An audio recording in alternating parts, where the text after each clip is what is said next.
Today is high time for us to revisit Palantir's fundamental valuation, and at the end of this video, I'm going to give you a realistic fair intrinsic value per share for a Palantir stock.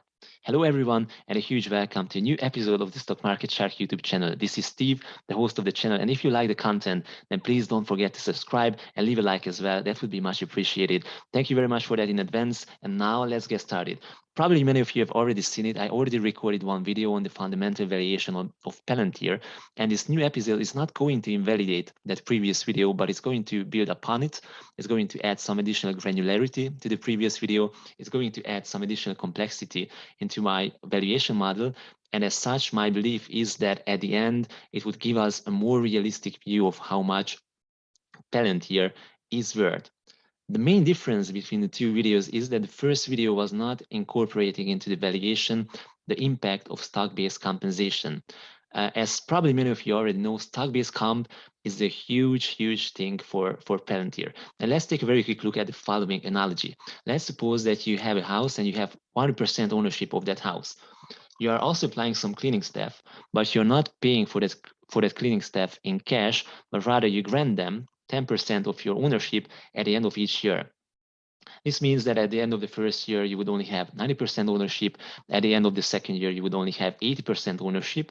And this approach would not hurt your cash balance on your bank account, but on the other hand, it would hurt your ownership. It would dilute or destroy your ownership in your house. And this is exactly what's going on with Palantir with stock-based compensation. And as such, I'm not saying that stock-based comp is a bad thing. I'm not saying that stock-based comp is a black and white thing. I wouldn't like to analyze the pros and cons of stock-based comp in this video, because just imagine by giving stock-based compensation, the company can attract top talents from the entire industry, and those top talents can create so much shareholder value, which is easily able to offset the dilution impact of the stock-based compensation. What I'm saying in this video is that if you want to have a realistic view of how much Palantir is worth, we need to incorporate stock-based compensation into our valuation model. And basically, the purpose why I was splitting this valuation exercise for Palantir in two parts was exactly this one, to show you how much the company is worth with and without stock-based compensation. And you are going to see that the difference is quite significant. So very rightly, many of you have already spotted that I missed the stock-based compensation in my previous video, and many of you commented it rightly. And I would just like to call out a few comments. Eventually, I would like to call out one comment which was much appreciated, and it was coming from Juan. And let me just quote from him. Hey, buddy, nice exercise. A few constructive stress testing points if you could consider. The free cash flow margin given by management at 28% is adjusted free cash flow margin, is adjusted for the stock-based compensation. Could you really unadjust to see truly the free cash flow? So what Bogdan is saying, and don't be intimidated if you don't understand all the terms, is that in my previous video, I was calculating the value of Palantir by not adjusting my metrics for the effect of stock-based compensation. And he asks me if I can adjust my metrics or unadjust my metrics or adjust my metrics in order to take into account the impact of stock-based compensation. And that's exactly what we are going to do right now. So I'm going to put the link of the first video in the description. So if you would like to, you can watch it, but this is not essential. This is not required. I'm going to build up my valuation model from scratch. I'm going to explain you everything. So you could follow me even if you don't watch my previous video. So let's get started, and let's just give you a quick context on how we are going to try to value Palantir today. We are still going to use the discounted cash flow model. The discounted cash flow model is basically attempting to estimate the cash flows, the free cash flows generated by the company in the upcoming years. What is the free cash flow? We need to understand that first in order to understand our model. The free cash flow is basically the cash physically available to the company after the company deducts its costs and its long-term and short-term investments. So it's basically what remains to the company to be used for different purposes, like paying out dividends, paying off debt, making acquisition, buying back stocks, or reinvesting in the company. So this is basically the cash that would be available for the company after the investments and paying off all the costs. And the discounted cash flow model, which is the most widely used model in corporate valuation, is trying to estimate these cash flows over a projection period. This projection period is going to be 5 years. But as you can imagine, after those 5 years, the company is still going to operate. So we need to tell how much the company is going to be worth at the end of the projection period. So this is called the terminal value. So the model basically is running on two pillars: the cash flow is estimated over the projection period and the terminal value. And we are going to calculate, we are going to estimate both of these. Why I'm just using a 5-year projection period is that I think that over 5 years, basically the metrics can be estimated quite precisely, but beyond basically 5 years, say over 10 years horizon, everything becomes quite unexact. So let's try to estimate all these items. And we need to start with the revenue. We always need a starting point. The starting point is going to be the value of the revenues and the values taken from the most recent earnings report of the company, which is the Q4 2021 earnings report. So as you can see, the revenue is for full year 2021 is 1.5 billion US dollars. We are going to use this as a reference.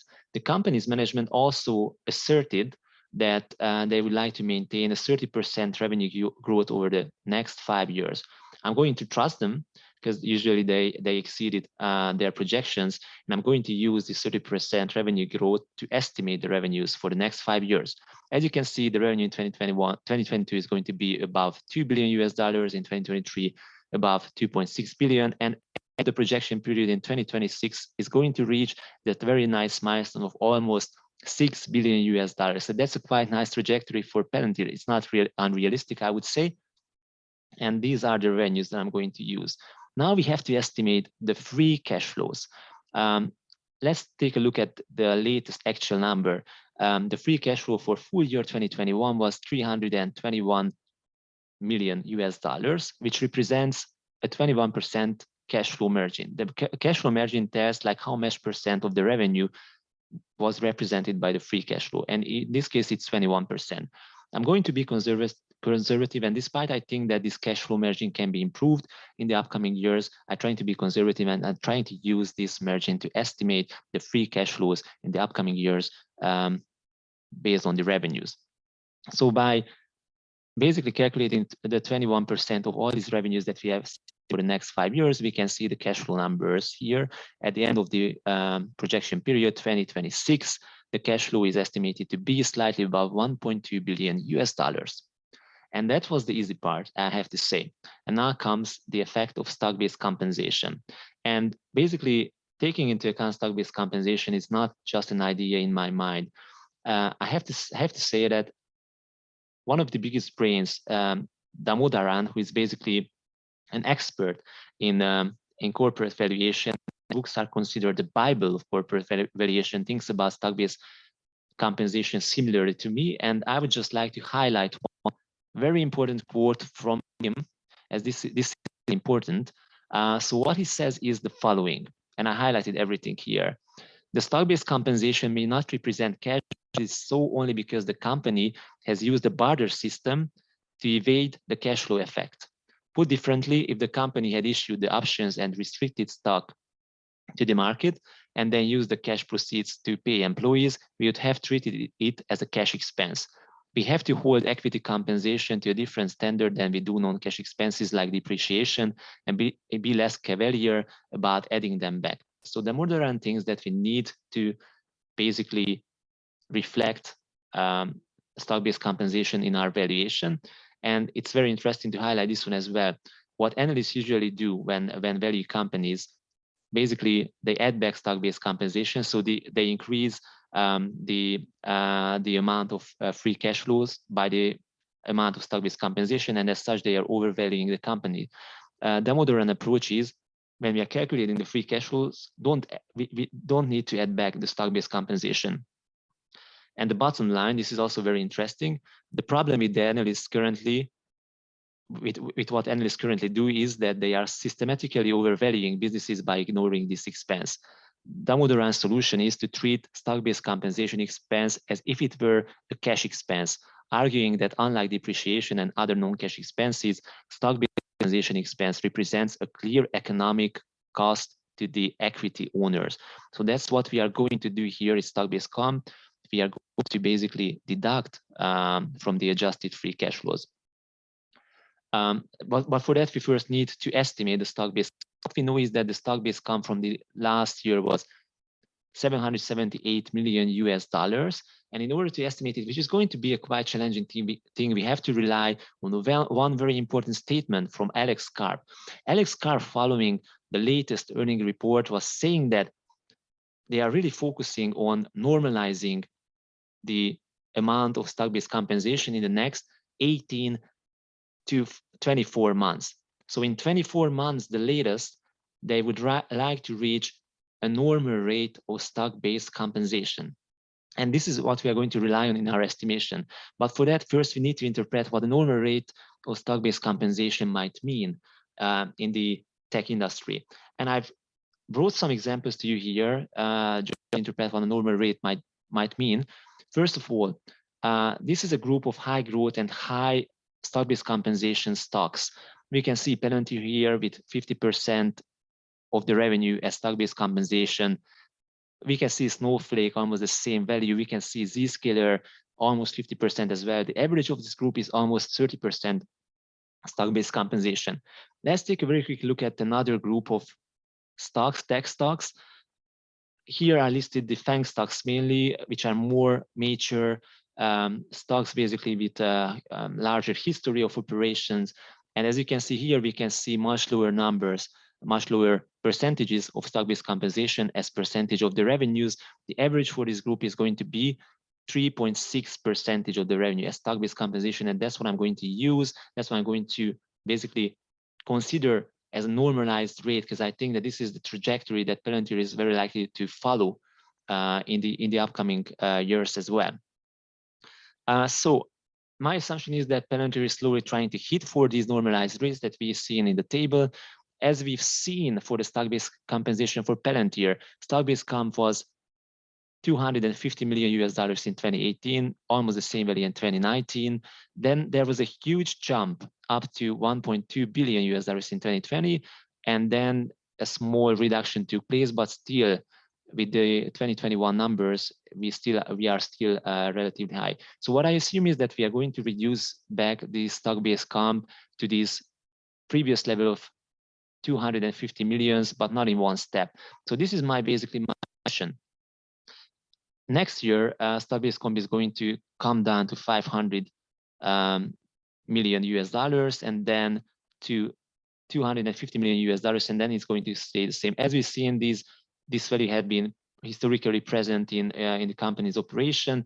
I would assume that this is going to come down further in the next years, but just to be conservative, I assume that once we reach this 250 million value, it's going to stay the same. But still, if we take a look at the percentage of revenue values, this would already represent normalization. So in 2022, the percentage would be 25% of the revenue, then in the next year, 10%. And this can be already considered a normal if we take into account those examples that I've just mentioned.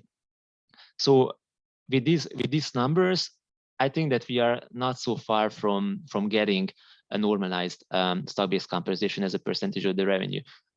So this is what I'm going to use basically. I'm going to deduct the stock-based compensation from the free cash flow. Here are the values, and I'm going to basically calculate the present values of these deducted numbers. So this would represent the 5-year projection period. For discount rate and stuff like that, I used information that is available publicly on the internet. You can find the discount rate applicable for Palantir on multiple sites. I used 8% here.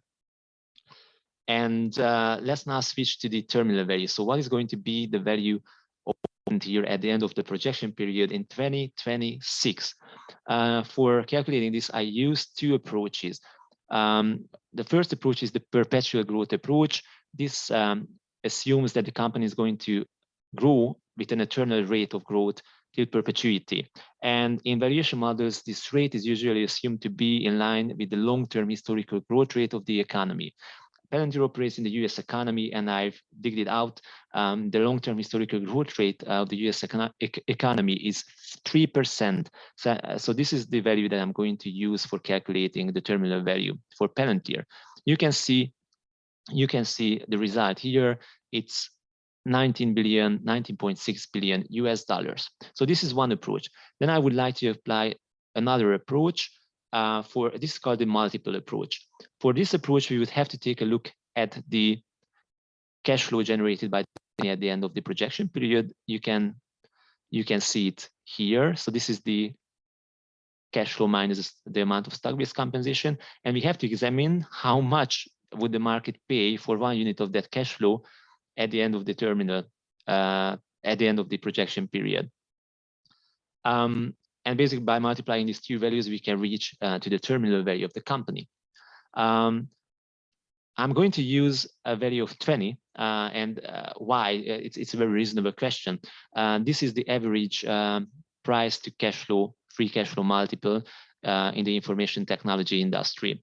So as said, I'm going to try to be very conservative. I'm very much sure that Palantir is going to be valued with a higher multiple than the average company, because this average is basically is distorted by a lot of like lower growth companies as well. But as said, I want to be conservative, and I'm going to use a lower multiple to calculate. And we are going to get a similar value than in the case of the previous method. Is going to be slightly above 19 billion. So I'm going to average it out, and I'm going to get an average terminal value of 19.3 billion US dollars. So by adding this terminal value to the aggregated value of the discounted cash flows, we will get an enterprise value. So what we need to do is basically, so these are the discounted, these are the present values of the cash flows. The cash flows adjusted back for the effect of the stock-based compensation, and this is the terminal value. And if we add them up together, then we will get the enterprise value. This is going to be 14 billion US dollars. In order to get the value for the shareholders, we have to add back to this value the value of the cash. This is 2.2 billions, and we have to subtract the amount of debt because that debt does not belong to the shareholders. But this company does not have debt at all. So basically, enterprise value plus cash minus zero debt is going to be 17.1 billion US dollars. This is going to be the value for the equity holders, the total value of the equity holders, and from this we can calculate the equity value per share by basically dividing the equity value with the number of shares outstanding. The number of shares outstanding is slightly above 2 billion.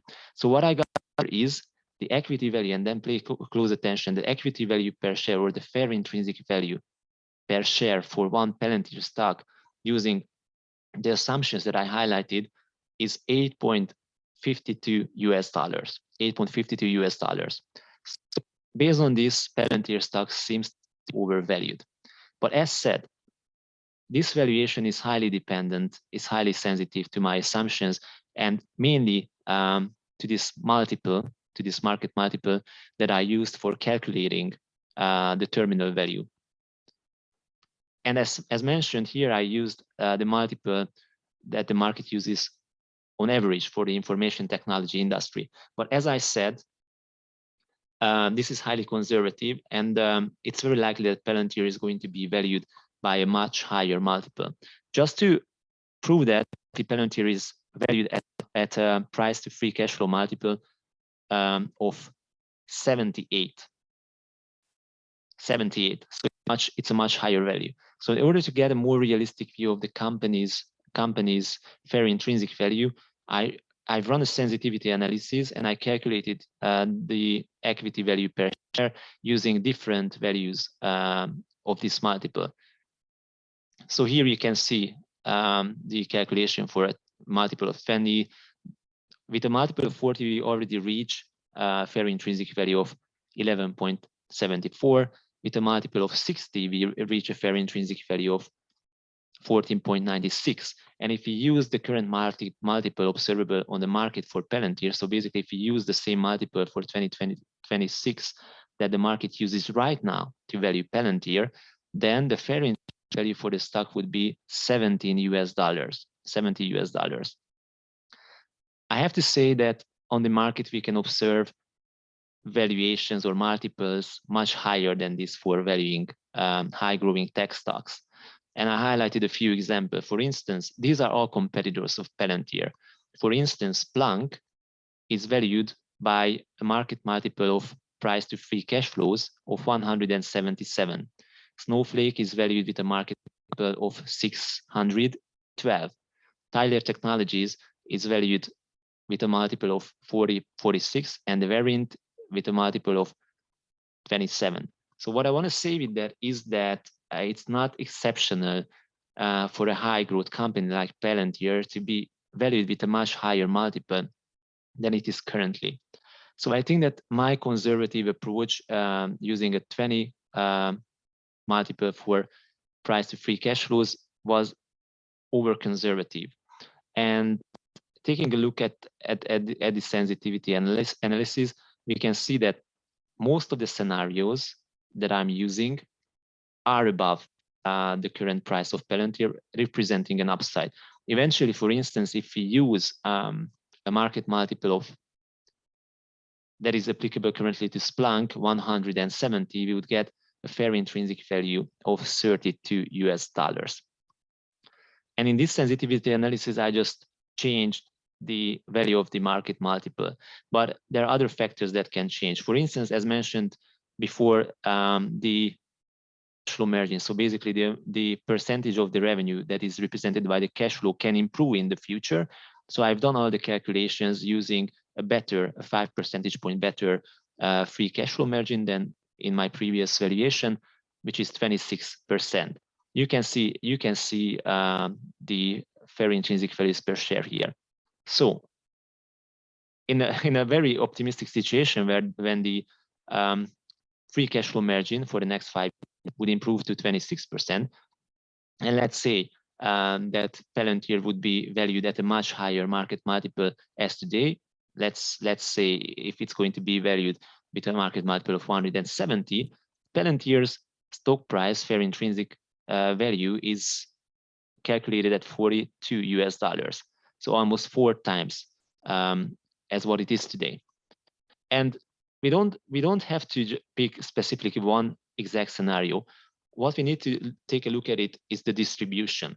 So as you can see, the majority of the scenarios are of the current stock price, the green ones, and only like a very small percentage point of scenarios is below the current stock price, which means that there's a much higher probability for Palantir to represent an upside than it is to represent a downside.